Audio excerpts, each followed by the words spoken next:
I wanted to call and talk about our favorite candidate, Ron Paul. Oh, fantastic. Uh, are we ready to start the interview? Sure, anytime you want to start, we can get started here. We already got the interview going. I'm not live on radio because we broadcast at Right. multiple hours. Give me 1 minute, and I'll be right back. Absolutely.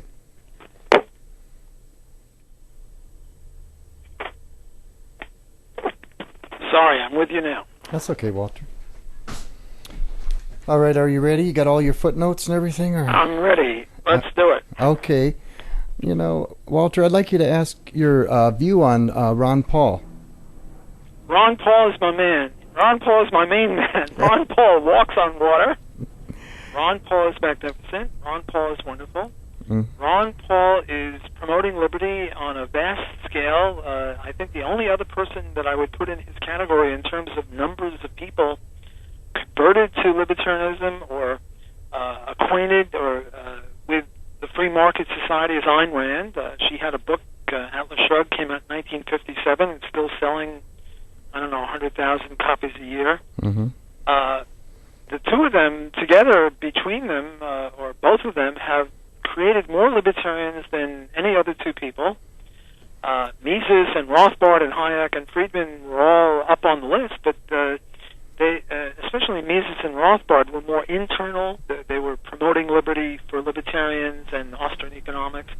But Ron Paul goes to college campuses and he gets 5, 10, 15, 20,000 people, and they scream for him, Ron Paul for president and end the Fed and this, that, and the other. It is just totally and utterly magnificent. I started in the libertarian movement in 1962. Mm-hmm. And at that time, I don't know how many libertarians there were on the entire planet, but I'd be surprised if we got into 3 digits. And now there are probably hundreds of organizations that I've never even heard of that are very good pro-free market organizations. Well, Professor, a lot of the listeners out here, could you explain what libertarianism is in Austrian economics? Well, libertarianism is the political philosophy that it is illicit to violate the non-aggression principle. What's the non-aggression principle? The non-aggression principle is you can do anything you want, just keep your mitts off of other people and their property. Now, you might think, well, heck, everybody's a libertarian. I mean, except for a few murderers and rapists, most people don't rob, don't steal, don't rape, don't pillage, don't loot, don't do anything of the sort. Most people are good neighbors, take care of their children.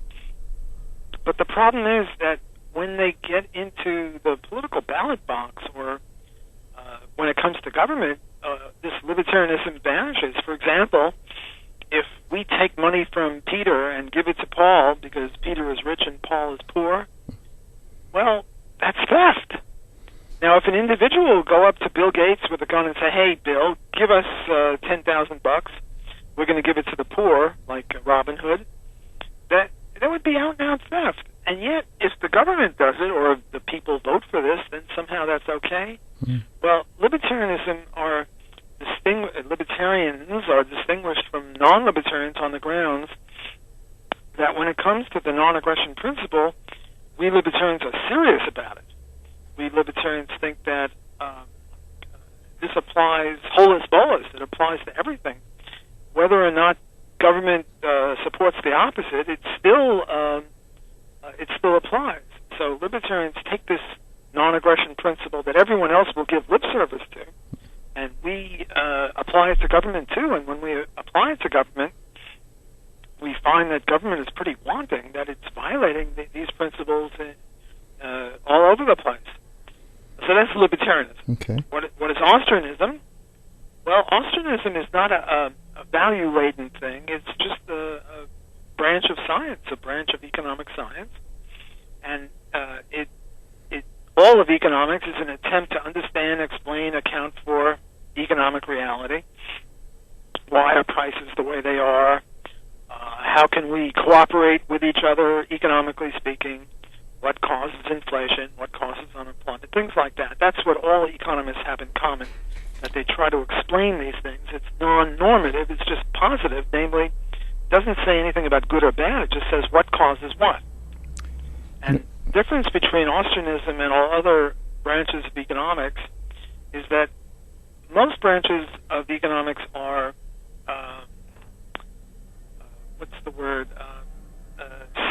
empirical sciences. What they say is you have to make a hypothesis, then you test the hypothesis, see if the hypothesis is true. And if this particular test shows that the hypothesis is true, then we accept it provisionally, but only tentatively, because the next experiment might come along and overturn it. This is the logical positivist philosophy. Austrians see it very differently. Austrians see economics not as an empirical science that is tested, but rather as a branch of logic. And just as you don't test the Pythagorean theorem, and you don't test whether a triangle has 180 degrees, you don't test whether 2 plus 2 is 4, you don't test economic laws. And I mention economic law specifically, not economic hypothesis. There are economic laws that cannot be violated and that are just part of the natural order. For example, if I trade you my wristwatch for your shoes, it must be, it adamantly has to be, it cannot not be, that I value your shoes more than my watch and you value my watch more than your shoes, and that we both gain from this trade in the ex ante sense of anticipation. And you don't test this. If we were tested and the test proved wrong, well, that would just show that the test is wrong, because this is economic law. Another economic law would be there's a tendency for profits to be the same in all industries, assuming away risk differences. And if you show, well, here profit is different in industry A than in industry B, that doesn't overturn the statement that there's a tendency for them to be equal. So Austrianism is very different than the neoclassical, and economics is very different than political philosophy. Walter Block, professor of economics. What's your view on gold and silver and the Feds? Well, you can ask me this as a libertarian and as an Austrian, and I'll answer both. Okay. As a libertarian, I think that the Fed is an abomination. It's the central planning bureau for a very important part of our economy, namely monetary policy, namely the money. The Fed is to the U.S. economy the way the Politburo was to the Soviet economy, and it's a violation of rights because individuals have a right to choose, a right to have whatever they decide money shall be. And whenever they've decided what money shall be without any coercion from the government, they've almost always chosen it to be gold. Sometimes silver, rarely silver, but almost always gold, sometimes silver. Mm-hmm. Why gold? Because gold is a good intermediary for trade. Picture us back in the barter system, and you have this problem of the double coincidence of wants. I have a chicken and I want a pickle, and the only way I can do it without money is to find a guy who owns a pickle and wants a chicken. Mm-hmm. And the odds of that are pretty grim. Mm-hmm. So in order to overcome the double coincidence of wants, namely I can find someone that has what I want and wants what I have, what I do is I go to a third thing, say salt or bananas or whatever it is that everyone wants, and I trade in my chicken for, say, salt, and then I go and take the salt and go and buy a pickle from the guy who has the pickles. And now I make two trades instead of one, indirect exchange instead of direct exchange, but it's much more efficient because it overcomes this double coincidence of wants issue. So now the question is, well, what should be the intermediator of trade? The intermediary, should it be bananas? Well, bananas will rot in a few days, so they're not going to be a good means of trade. Cement isn't too good because you have to carry around a ton of cement to, make any reasonable trade. It's very low value in terms of weight or cubic. Should it be fish hooks? Should it be cigarettes, as it was in some prison camps in Germany? And there was a competition between the various commodities to be the money, and gold and sometimes silver won out. So gold won out as a result of individual choices of people. But the problem with gold is that the government can't make much money off of it. See, there are only three ways that the government can get money. One is through taxes, and the problem for them is that everyone knows who's doing the taxing. They can't blame that on greed or capitalism. The other is borrowing, and everyone knows who's doing the borrowing.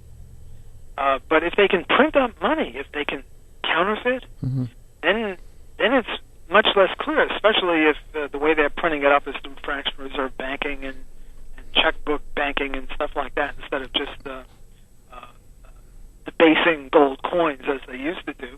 I'd like you to listen. Could you listen to a clip from Ron Paul about counterfeiting here and comment on this? Sure. Okay. Printing money is literally counterfeit, and if you equate it to counterfeit, the founders hated counterfeit. In the Coinage Act of 1792, they said that if you counterfeit the currency of the nation, you deserve the death penalty. But here we just casually said, well, no, the Federal Reserve, counterfeit they are, but they always do good things. Well, that didn't counterfeit. That's coming to an end.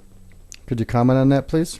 Wow, isn't that beautiful? I love this guy. That is magnificent. I mean, wow, he really says it beautifully. I didn't realize that counterfeiting was the death penalty in colonial times. I'm living and learning from a 10-second clip. I mean, Ron is my man. He's my guru. Well, He's my mentor. He's a gynecologist. I have a PhD in economics, but I tell you, well, I wouldn't want to have a debate with him on economics like he had with Paul Krugman, who was a Nobel Prize winner, and Ron just cleaned his clock. Ron is magnificent. Well, how about this debate he had with Bernanke? Listen to this clip. Oh, okay. Do you think gold is money? No. Even if it has been money for 6,000 years, somebody reversed that and disseminated that economically. Well, let's take to that sense. I mean, the same procedure for money. I think they're money. I think they're just passive things.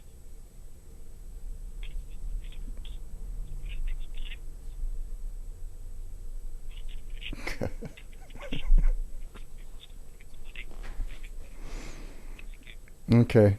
Wow, again, I mean, you don't really need to interview me. All you have to do is hear those clips. I mean, Bernanke is a moron. Look, the reason diamonds aren't money is because you can't make change in them. Because if you take a big diamond and you split it in half to make change, the two diamonds, the two smaller diamonds, are, I think, worth 1/8 because it's a matter of cubic. The value of diamonds, the bigger they are, the more they're valued, but much more, disproportionately more. So diamonds are bad money because, first of all, it's hard to split them up, whereas gold is a softer metal and you could make change in it or make coins out of it without as much expense. And also, you don't lose any value. Two small gold coins are the same value as one big fat gold coin. So diamonds are not money. So can't be money. Where do and tell the listeners where can they put their money in a safe investment that they can have control of? What choices do they have? Oh, now that's a tough question. I'm not sure I'm expert enough to answer that. Listen to Ron. I tell you, I'm gonna listen to where Ron puts his money. Okay.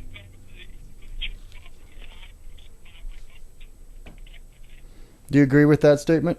Well, I personally have a bit of gold. I have probably a higher proportion of my savings, my wealth in gold than a lot of people do.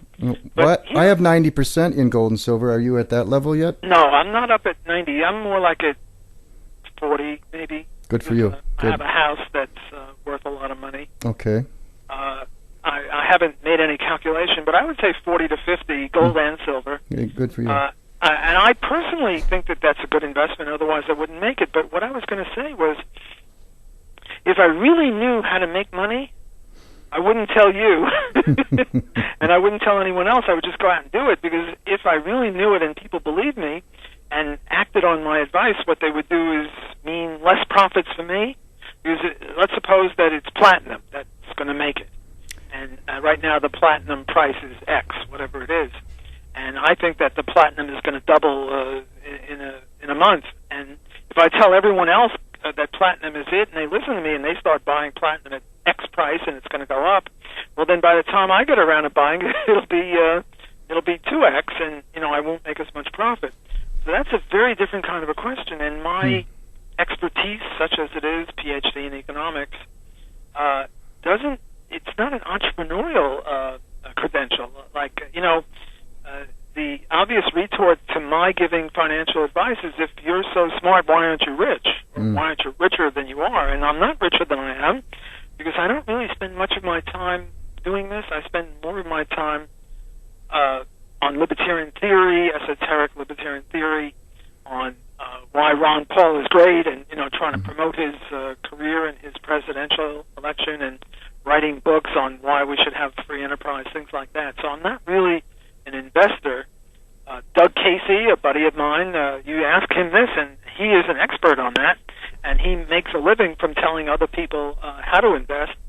So he'd be a better person to ask that. But since you asked me, I think that gold and silver are good investments, and I have almost half, I think 40% of my net worth in gold. So that's how I feel about it. Okay, what's it going to take for me to get you to 80%? Well, I'm not sure. Well, Keep okay, talking. okay. Let's look at it this way. Give us an outlook on the U.S. economy over the next year or two. Oh, well, I believe that economists predict the future to show they have a sense of humor. It really depends on what Obama does. I mean, look, if Ron Paul wins, if he beats Mitt Romney, which I think will be hard, but if he does, then I think he's going to really rip into Obama. I think it's going to be a landslide. And then I think the prospects for the economy will be magnificent. And then,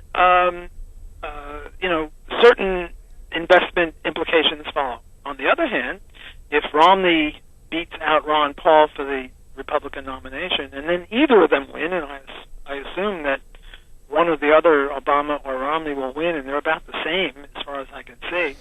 There's not a dime's worth of difference between them except for some rhetoric. Ouch. Then, we'll just have more of the same, and the economy will continue to tank, and we'll have this recession, depression, and is gold a good investment? Look, I can't predict that because let's say Obama wins the second term and he channels his guru, his mentor, FDR. And we all know what FDR did about gold. He made it illegal. Well, that's why I'm such an advocate for silver. They did confiscate gold back in 1933, and silver, is still mankind's money. And most of Main Street America can still afford an ounce of silver, whereas an ounce of gold, $1,700-$1,800 is kind of out of a lot of our listeners' reach.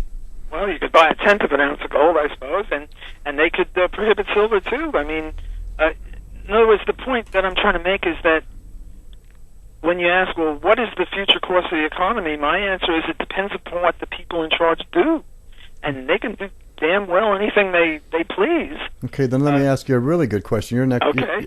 What about our national debt? What are we going to do about our national debt? Well, if Ron Paul wins or if Romney, Obama win, we get very different results. Murray Rothbard used to say what we should do is renege on the debt. Well, that's a possibility. It's either that we're going to have a debt forgiveness or renege or something, because it's not mathematically possible to pay off our debt. Well, it keeps growing like Topsy, they say. What is it, at 100% of GDP, a year's GDP? Yeah, it's 105%, I believe, now. 5%. I haven't kept track of the statistics, but... Well, I want to ask you, what do you think the biggest problem we're facing as America for the problem? Is it the European debt, the Iranian oil, or our lack of jobs? Well, I think the biggest problem is that we're mass murderers. We're droning people in Afghanistan. We're killing people in Iraq. We're thinking of going into Iran. I shouldn't say we, because I'm not part of them. The U.S. government, is doing all these vicious things, as Ron Paul never tires of telling us. We've got, 800 military bases in about 130 foreign countries. Mm-hmm. That, I think, is a problem, the biggest problem, because I think murder is worse than financial difficulties, but the two are not unrelated, as, again, Ron Paul never tires of telling ourselves, because a lot of the deficit and the debt comes from this inordinate spending. We're just spending trillions of dollars mining other people's businesses. Why don't we mine our own business? Why don't we pull all the troops back, have a very strong Coast Guard, make sure nobody ever attacks us. The reason for 9/11, as Ron Paul again tells us, is blowback. They're here because we were there. They're not here in 9/11 or terrorism because we have miniskirts or rock music or rap music or whatever it is. They're not attacking us for our freedoms. They're attacking us because we're killing them. And again, Ron Paul says, well, how would we feel if, I don't know, the Brazilians or the Martians were marching around here killing people? We would be a little miffed. Understatement of the year, and we might want to go back to those countries and kill a bunch of them. So I think that's the biggest problem. Well, Bernanke seems that the European debt's going to be the biggest issue. Spain was just came out and said they were in a recession. Is that going to be our biggest problem? Well, the pigs, Portugal, Italy, Ireland, Greece, and Spain are the weakest of the countries there. I'm not really a big fan of the euro, and I'm not really a big fan of the European Union. Given that we have to have governments, I'd rather have many, many small governments rather than a few big ones. And so I'm more for decentralization than centralization, and the euro and the European Economic Union is centralization, whereas, say, the secession of Quebec from Canada or the Basque Country from Spain, I would look upon them as positives. Or, the separation of the South from the North in 1861.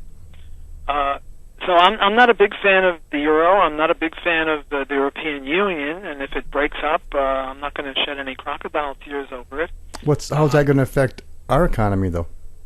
Well, it depends then on what happens when it breaks up. If they break up and go back to the old ways of the lira and the mark and the drachma and all those other French franc, we'll be back to where we were before, and I don't see much of a difference. But on the other hand, if they adopt gold, and the U.S. adopts gold or silver, then we'll have a much more integrated world economy, and all we have to do is get rid of the little protectionism, which Obama favors and Romney favors too.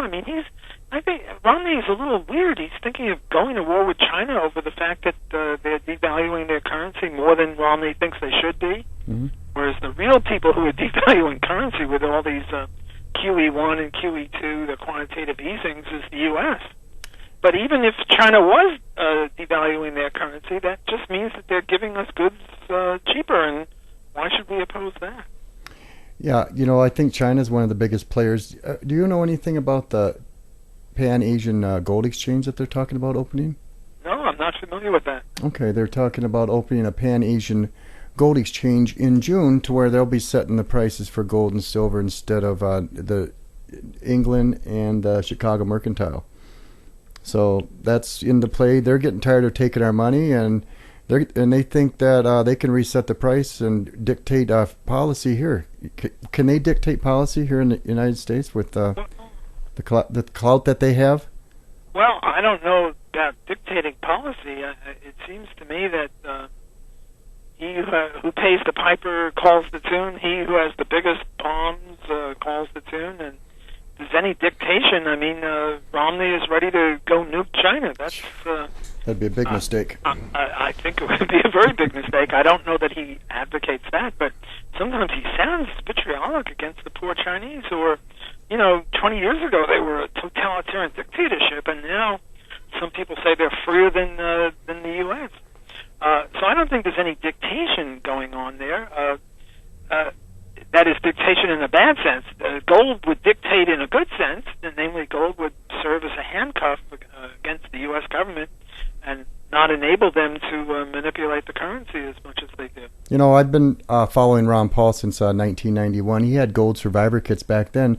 But, he mentions the fact that we need to abolish the Federal Reserve and go back to the gold and silver standard. What does he mean by that? Well, I'm very much in favor of that. Get rid of central banking, get rid of the Fed, get rid of the inflation. Let's go back to gold or silver or free market money. Sometimes you talk about the gold standard, and what you really mean is whatever the free market picks. And sometimes it's picked gold, on silver. Look, if they pick platinum this time, it's no skin off my teeth. That's That's what the market wants. Mm-hmm.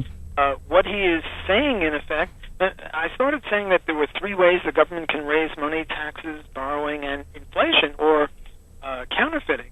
And the reason they love the Fed so much is that they can blame capitalism or blame greed or something like that. If there were no Fed, they would only have been able to raise money in two ways: taxes and borrowing, and that would be all to the good. And we would just have banks that put savings in them and loaned out money. We'd have demand deposits and time deposits, and there'd be no essential dictatorship of the monetary field. I mean, it's as if the government took over all the auto companies, which they are close to doing, or all the steel companies, or all, I don't know, the shoe companies. It's no different than taking over the entire monetary industry. And what Ron Paul is saying is that we should privatize the monetary industry and let people just buy and sell and use gold as their financial intermediary. Yeah, I believe that we're going to have to go back to some kind of a gold and silver standard based on some currencies, because everybody's printing money just like we are to keep the inflation down, or deflation, whatever they want to call it. And if the euro does split up, won't that cause more paper out there and more issues because everybody will be printing their own money? Well, that's probably true. Germany is perhaps the most conservative of all the countries, and it has an inordinate power over the euro, more than the PIGS countries: Portugal, Italy, Ireland, Greece, and Spain. Certainly more than Greece, which is on the ropes. So any abrupt change always brings with it disassociation and difficulties. Much better to not change anything, but if we're not at laissez-faire capitalism, then we should change things, even if there'll be a little turmoil in the transition period. So yes, if they go off the euro, there will be some problems for Europe and for ourselves. But as I say, it really depends on what they go to. And if they go back to their national currencies, the world will be no worse off, I think, than before we had that before the euro. On the other hand, if we go to gold somehow, which I doubt, but if we did, then the world would be a much, much better place economically speaking. Well, what are your biggest concerns for us, Main Street America, moving forward from this point on, in considering the current economic conditions? Well, my main concern is that Obama is lengthening the Depression, just like FDR did. In 1921, we had William G. Harding, our main man, Harding for Prez, great guy. He was a do-nothing president. He acted upon the Adam Smith notion of the invisible hand, that if you just leave the market alone, it has within its power the capacity to right itself. And the Depression of 1921 was just as serious as 1929-31, only instead of what Hoover and Roosevelt did, Harding did nothing, and the Depression lasted, 12, 15 months, something like that, 18 months, and that was it. Mm-hmm. Instead, what Hoover and Roosevelt did is they tried to raise prices and make prices sticky in a downward direction. And this is what Obama is doing. And we had the Smoot-Hawley tariff there, and I'm afraid that after November election, we're going to get more protectionism, keep wages high, and keep the deficit going. So I think that the problem for Main Street and Wall Street is we've got Obama, and Romney, I think, will be no better than him, with people who were advising FDR, and they're certainly not going to get rid of the Fed, which I think would cure the Depression very quickly. Well, my biggest thing, I think, is jobs. Because if we don't put America back to work, I mean, how are they going to buy the goods and services and flourish in America? I think that's the biggest concern. How are we going to create more jobs here in America? Well, we don't really want to create jobs. What we want to do is create the stuff that jobs produce, namely production, goods and services. Mm-hmm. Keynes once famously said, we should get people to dig holes and fill them up again. At the end of the day, you got just what you had before. We don't want jobs like that. No.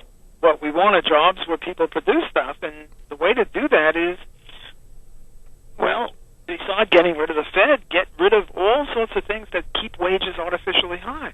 For example, unions. Unions keep wages high. The cause of unemployment is artificially boosted wages above productivity levels. Look, if my productivity is $5 an hour, and the manufacturer has to pay me $8 an hour because of the minimum wage law, well, he'll lose $3 an hour if he hires me, so he's not going to hire me. And the unemployment rate for unskilled workers, young workers, black workers, young black unskilled workers is astronomical. Yes. I mean, the official unemployment rate is something like 8 or 9%. The shadow unemployment rate is more like 16%, which I think is more accurate. It takes into account the discouraged worker. But the unemployment rate for black male teens is, I don't know what, 50% or something like that? Well, 40%? it says all the teenagers in Europe between the age of 18 and 26, it's like 54% of unemployment. Right. Well, it's the same here, and Yep. it's, I think, due to unions and the minimum wage, which is almost one and the same thing. Not quite. So if we repealed the minimum wage, which Ron Paul wants to do, and Obama said, no, Romney said, we got to keep the minimum wage. Romney keeps just trying to trade in on the fact that he knows economics and that he's a businessman. Well, to me, a litmus test for understanding the causes of unemployment is the minimum wage law. I mean, Henry Hazlitt wrote about this in his Economics in One Lesson, and Romney and Obama ought to read that. When you have a high and rising minimum wage, the prognostication, as an economist, not just an Austrian economist, is for more unemployment, and we've got to stop that. Yes. I have one more clip from Ron Paul about a silver coin. Could you listen to this one here, please? Sure. You typically see it in 2006. I have a silver ounce here. And this ounce of silver back in 2006 would buy 4 gallons of gasoline. Today it would buy almost 11 gallons of gasoline. That's preservation value, and that's what the market has always said should be money. Any comments on that? Bless Ron Paul. Amen. He is just hitting the ball out of the park every time he speaks. Yep, I really respect the man. I've followed him since 91. He's the one that got me started buying gold and silver. Oh, he's something else. Look, the Fed started in 1913 when $1 was $1. And now $1 is what, 3-4 cents? Yeah, at the best, yes. Ron Paul was saying that even the last 3 years our dollar's been devalued by 50%. Wow, so it went from 4 cents to 2 cents. Yeah, how much lower can we go? Well, it's that limbo dance. How low can you go? Well, look, we can go to Zambia? No, not Zimbabwe. Zimbabwe, that's it. Or we can go to hyperinflation of Germany in 1924, which led to the rise of Hitler. Yes. You know, the U.S. currency is one of the most powerful currencies in the whole world. God help us, because it's really pathetic.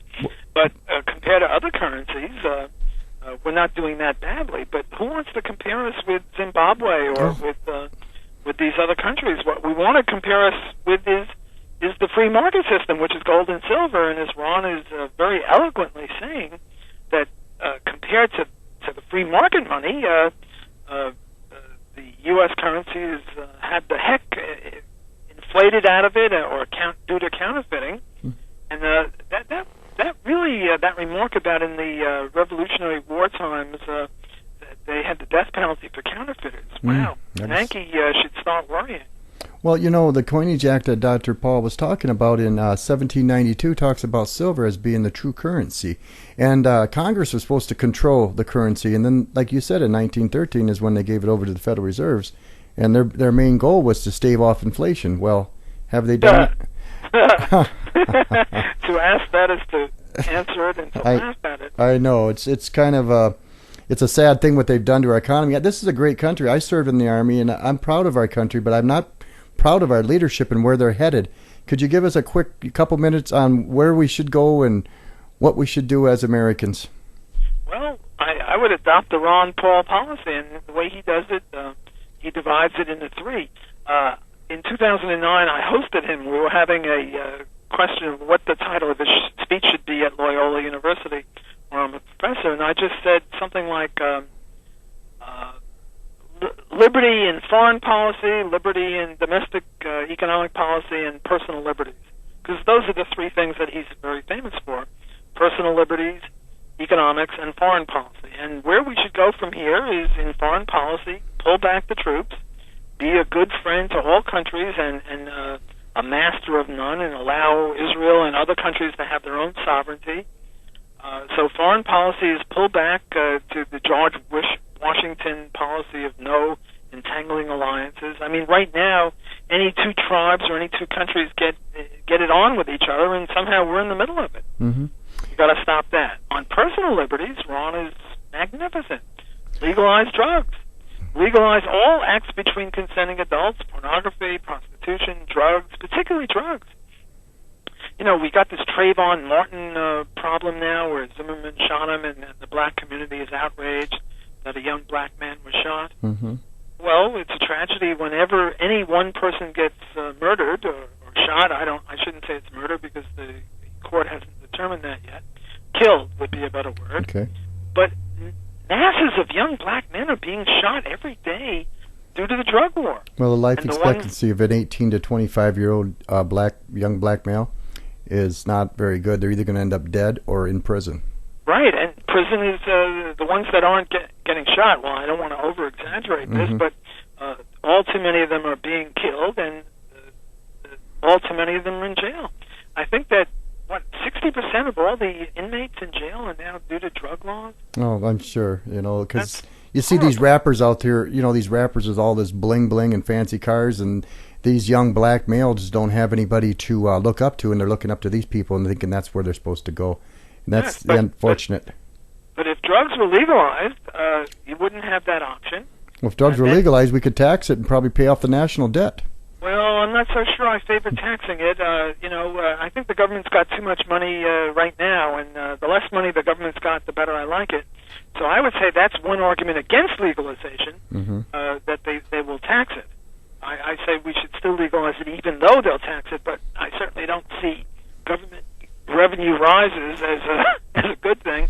I think what the way to cure the debt or the deficit is to not raise taxes but to lower expenditures. Well, how do we tighten up the monetary system with interest rates at record lows? I mean, back in the 70s, I'm only 50 years old, but I remember that they raised the interest rates to tighten up the monetary system.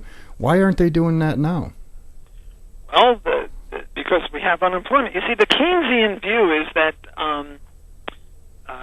the Keynesian view has been ruined by the stagflation. See, the Keynesian view is that if the economy is overheating and we have inflation, well, then what you do is you tighten things up and raise interest rates and lower expenditures, maybe even have a surplus of government. On the other hand, if you have unemployment, then what you have to do is lower interest rates to prod the economy.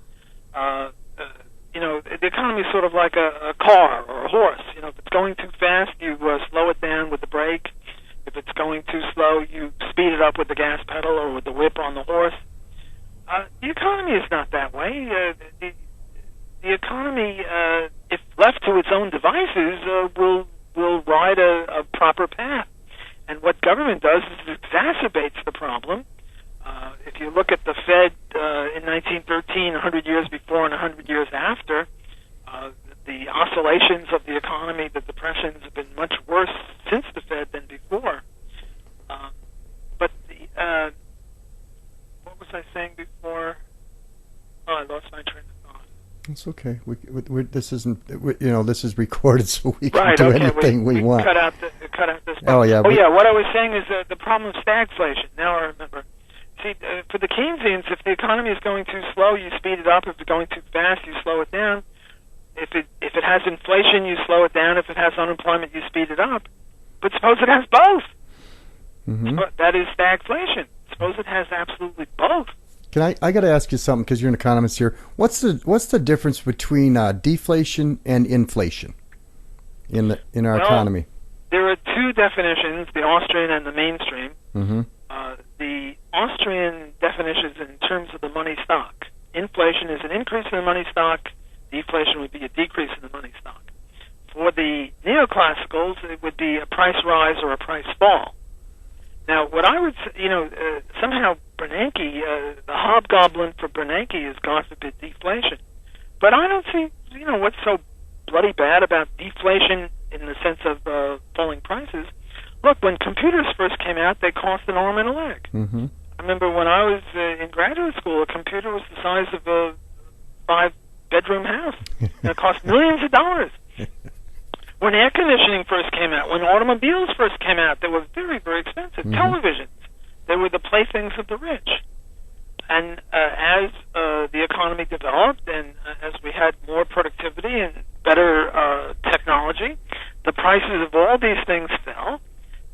And what's wrong with that? What's wrong with falling prices? I don't see the hobgoblin niche, the horror of falling prices like Bernanke does.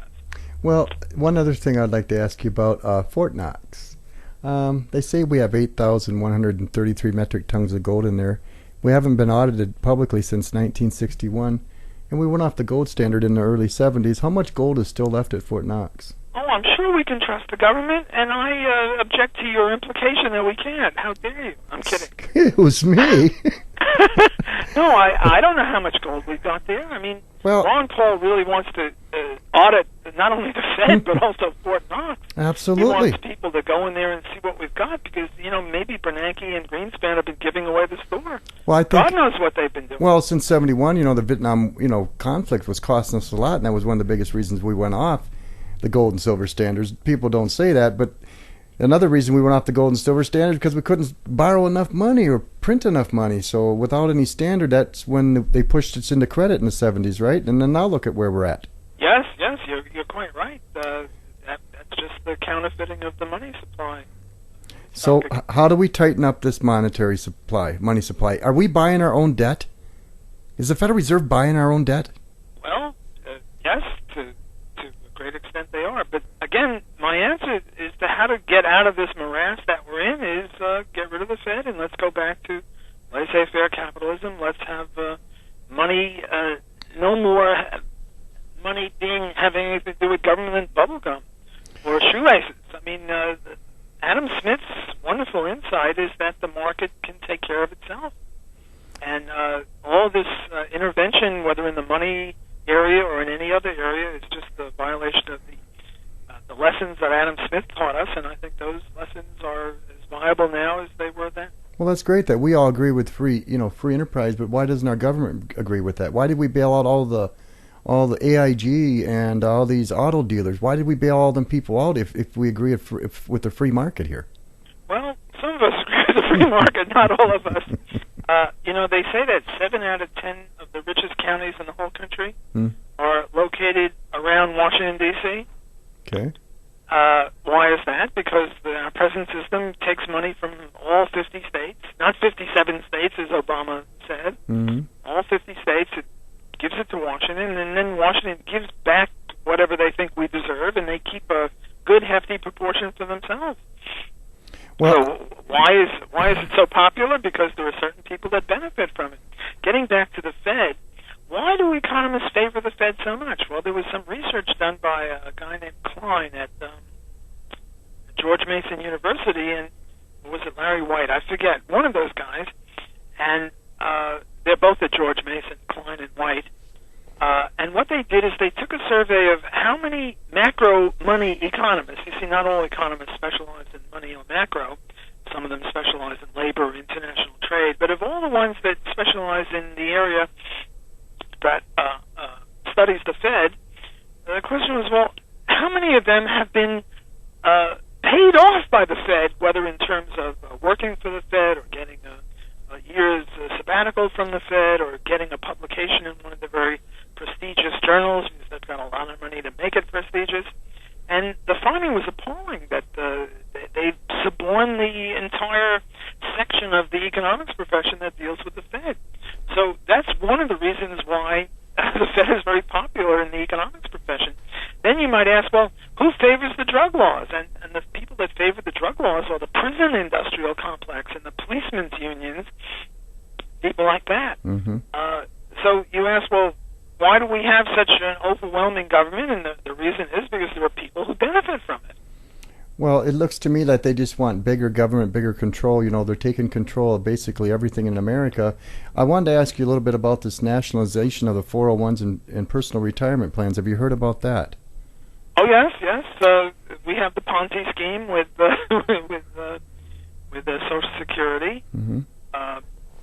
You know, we put Madoff in jail for a Ponzi scheme, but Social Security is a Ponzi scheme. When Social Security first started in 1933, 1935, and they started paying off retirees, they didn't give retirees the money that the retirees put in the fund. Rather, they gave retirees money that younger people were now giving in the form of Social Security taxes. And that's the way it has continued. The money that I'm 70 years old and I'm now on Social Security, and the money that I'm getting, some of it is the money I put in, but a lot of it is the money that younger people are working for. And one of the reasons that a lot of young people support Ron Paul is they're seriously questioning when they become of retirement age, will there be enough young people to support them? Well, you know, they talking about this nationalization of the 401s. There's $11 trillion tied up in them personal accounts. Our national debt is, of course, over $15 trillion. Could they confiscate that, convert it to T-bills, and then pay off our national debt, or what would they do if they did confiscate the 401? Well, they can do anything they damn well please. I know they can. You know, they're in charge. You know, one way to instead of reneging on the debt would be to say sell the national parks or something like that. Another way would be to renege on Social Security payments. Now, one way to renege on that is to keep raising the age where you qualify for it. Another is through inflation, because you know, if they're supposed to give you $1,000 a month, well, if they give you $1,000 a month when the prices are one thing, and then the prices double, and they still give you $1,000 a month, in real terms, they're only giving you $500. So, in effect, they're reneging on their debts. Well, that's, you know, Ron Paul made a comment about that. It's not that the checks won't go out.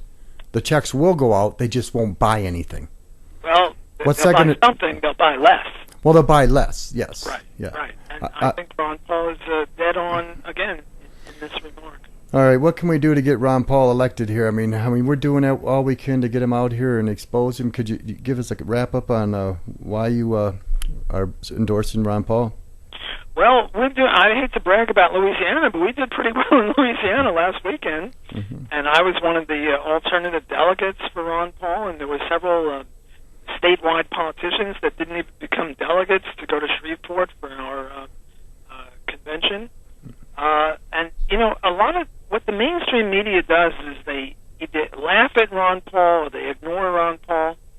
And the thing with the delegates is what they do is they sort of assign delegates in proportion to the votes. Well, for example, Ron Paul came in fourth in Louisiana, but he's going to either have the most delegates or the second most delegates out of the four people in the Louisiana election. I want to make a comment about that Iowa caucus back here earlier. When it was Romney, then Santorum, and then they went to number 7, which was Michelle Bachmann. Ron Paul came in third, but they didn't even say, they jumped right past his name and went to Michelle Bachmann. Why isn't the media helping Ron Paul here? Well, the reason the media, you know, there was, I think, some famous Chinese guys. At first they laugh at you. No, first they ignore you, then they laugh at you, then they smear you, and then you win. Yeah. No, it was Gandhi. It was Gandhi who said that. Sorry. Mm-hmm. Well, the media is used to the Republicans and the Democrats, or the Republicrats and Republicans, to inverse that. They're not used to a Ron Paul. They feel very uncomfortable with him, and they're also very, very much to the interventionistic side. So they see him as some sort of weirdo, crazy old uncle. They've been ignoring him and denigrating him for years. And now with the delegate counts, what they're doing is they say, well, Mitt Romney has got 600 or 700 delegates, and Ron has got 60 delegates. Mm-hmm. You need 1144 to win. And as I say, what they do is they assign it in proportion to the popular vote. But that's nonsense, because a lot of like what happened in Louisiana, the Ron Paul people are very adamant and they're very intense in their support for him, whereas the Romney supporters are more lukewarm. You know, yes, we support Romney, but we're not going to stay up till 3 in the morning at some stupid convention in order to, you know, vote for him. Mm-hmm. Whereas the Ron Paul people are very, very adamant that, you know, Ron is our man. So I think he's going to rack up a lot of delegates. I don't know that he'll overtake Romney, but there's also some talk that the Santorum people don't much like Romney, and also the born-again religious evangelicals. I mean, Ron Paul has been married to the same woman for 55 years. He's got 5 kids and I don't know how many grandchildren. I want to make another comment about him. He's got solid Christian values. Yes. And that's what we need in our country is solid Christian values. We deviated it from the 70s when they took it out of the schools then. Well, this is what the evangelicals were saying is, you know, they don't trust Romney because he's a Mormon. Mm-hmm. And so first they go to Santorum, who's a weirdo, who's crazy, who's against he wants to put people in jail for using condoms. I mean, I can't believe that. And he's a real mass murdering type, but he's history, so we need not speak about him. And then, you know, the evangelicals were having a convention. They were trying to pick between Santorum and Newt Gingrich. Now, Newt Gingrich has been married 3 times, and one of the wives was very sick, and he abandoned her. I mean, that's not compatible with Christian values. Mm-hmm. Whereas Ron Paul, you know, what is he, chop liver? I mean, he is a God-fearing man, a Christian. He goes to church regularly. He has the same wife for 50 years. He's never been involved in mistresses or, as they say in Louisiana, dead boys or live girls in bed with you. They're not supposed to be in bed with you. Why have they been ignoring him? Well, the answer is now that they're coming around and they're saying, hey, whoa, wait. There are only 2 guys left in the Republican electoral process, and one of them is a Christian, and, you know, why don't we support him? Well, you talked about Franklin Delano Roosevelt, you know, in the 20s. How old were you then? In the 20s? I was a very young man in the 20s. You know, my son always gives me that crap when I talk about stuff that happens in the 70s. He says, isn't that when the dinosaurs roamed the earth? I'm That's like, right. That's come right. on, We were kid. in the caves and in the trees in the 20s. So what's kind of your background is? Where'd you grow up?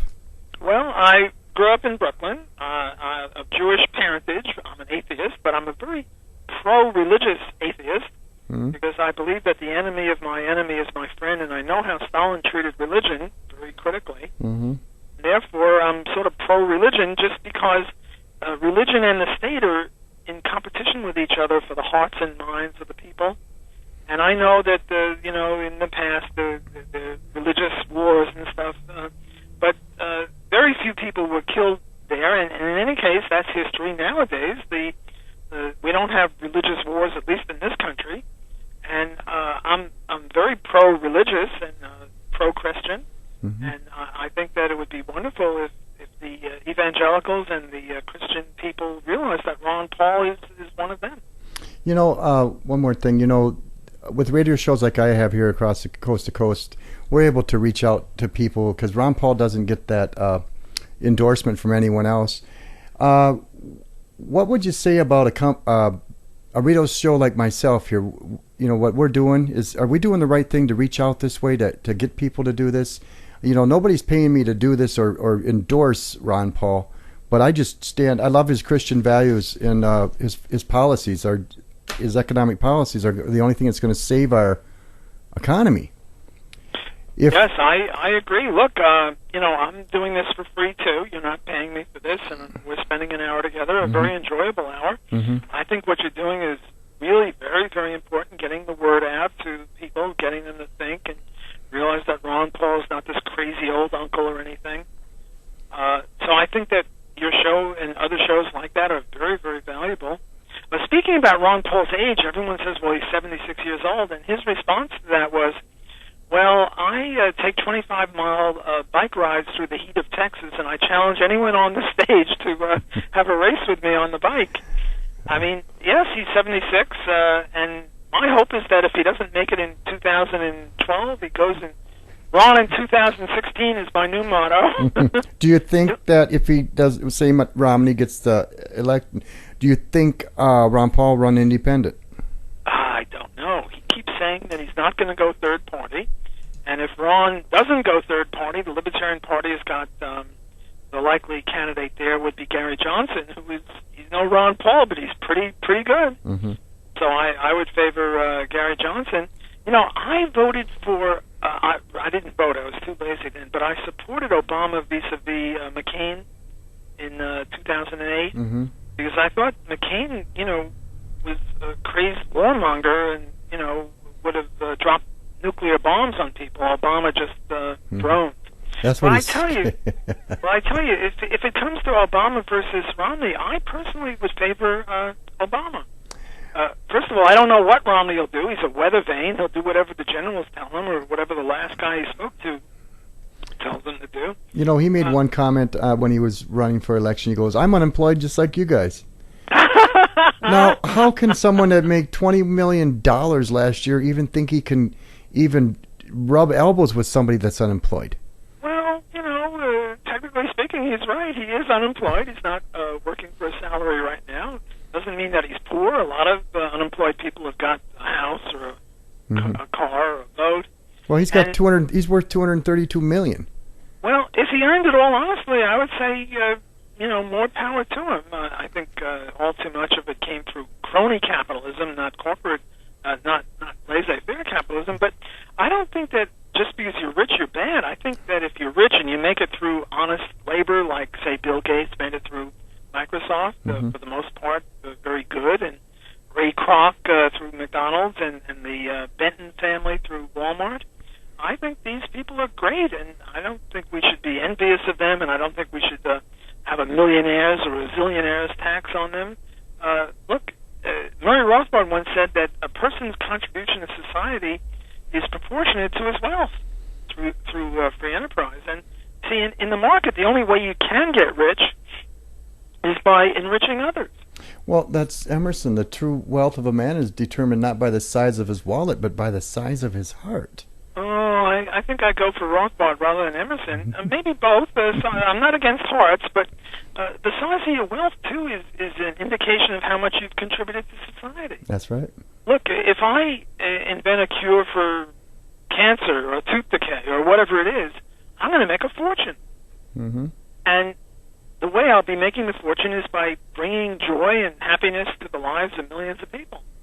Or if I invent the next movie or the next blockbuster game or whatever it is, I'll enrich the lives of people and I'll become rich. See, in the free enterprise system, the only way you can become rich is by enriching others.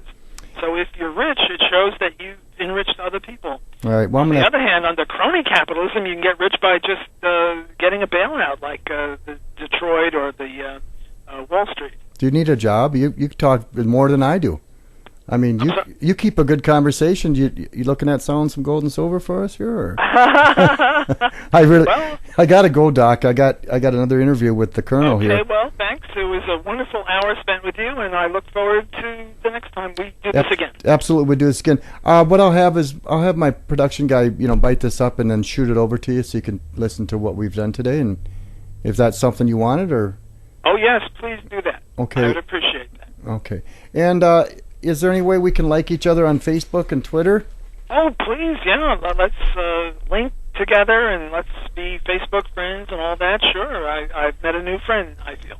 I know I have. I mean, I love talking to guys that have it. Well, the reason I like to have you guys on the show is because you guys are the experts at this. I sell gold and silver, but on the economy, hands down, you guys know what you're talking about. Well, thanks for having me on your show. It was just a delight. Yep, and go Ron Paul. Yes, Ron Paul's the man. All right. Well, thank you very much, Doc. Thanks for having me. Bye. Wow.